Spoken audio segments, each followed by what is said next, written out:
what was causing the throttle cables to stick wide open was that the slides, the pin that goes inside the carburetor, that's for the slides to keep the slides straight. One of them is flushed all the way in, and one of them is sticking out. This is how it's supposed to be, sticking out, so to keep the slides straight.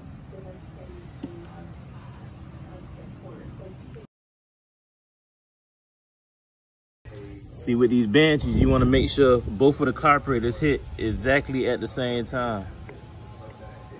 Like that right one is hitting a little bit before the left one a little bit. So what I'm gonna do, I'm gonna adjust the left one a little bit to make it even out so they both can hit at the same time.